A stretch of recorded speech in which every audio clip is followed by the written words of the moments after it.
Alors, bonjour, bonjour. Donc, aujourd'hui, je vais continuer à expliquer l'insuline résistance. Je l'ai débuté dans un épisode et je vais la continuer aujourd'hui.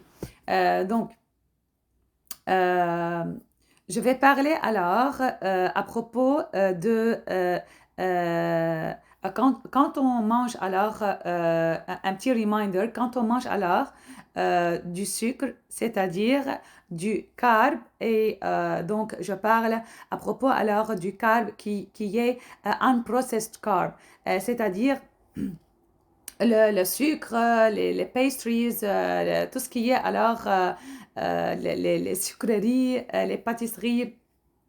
Donc, tout ce qui est unprocessed carbs, c'est-à-dire les pastas, c'est-à-dire c'est pas les grains entiers. Car les grains entiers avec leurs fibres et tout ça, sont nécessaires car ils ont alors un index glycémique qui est medium ou bas. Alors, par rapport aux patients qui souffrent de l'insulinorésistance, prédiabète ou du diabète. Quand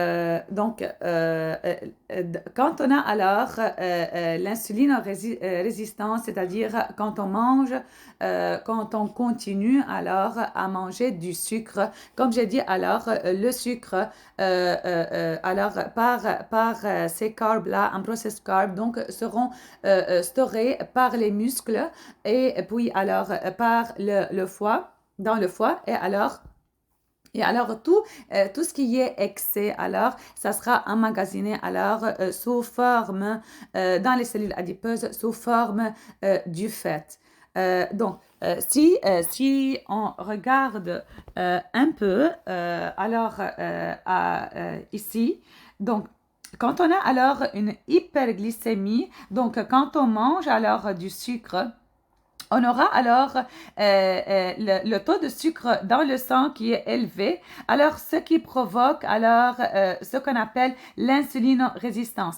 Comme j'ai déjà expliqué que l'insulinorésistance, c'est quand on a des récepteurs sur les cellules et ces récepteurs ne pourront plus pénétrer le sucre dans toutes les cellules des organes pour que le corps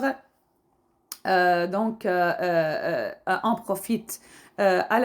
C'est pour cela que ça soit emmagasiné par les muscles dans le foie, et puis dans les cellules adipeuses. Donc, on a le taux de glycémie dans le sang qui est élevé et alors l'insuline aussi qui est élevée car il ne fait pas son rôle puisqu'on a une résistance des récepteurs qui ne font pas laisser le sucre pénétrer dans les cellules. Donc, par la suite, on aura le sodium reabsorption, c'est-à-dire une réabsorption du sodium. Cette réabsorption du sodium, le sodium est réabsorbé au lieu que ça coule dans les urines, ça sera réabsorbé. Donc on aura la tension artérielle qui est élevée, une hypertension, et on aura des clots dans le sang. Ce qu'on appelle l'athérosclérose. Donc, ce qui affecte aussi, comme j'ai expliqué, des maladies cardiovasculaires, car on aura aussi une hypocalémie, c'est-à-dire une diminution de potassium dans le sang. Donc, on aura l'insulinorésistance, ça cause une inflammation. Une inflammation, donc pourquoi? Car on a un phénomène une glycation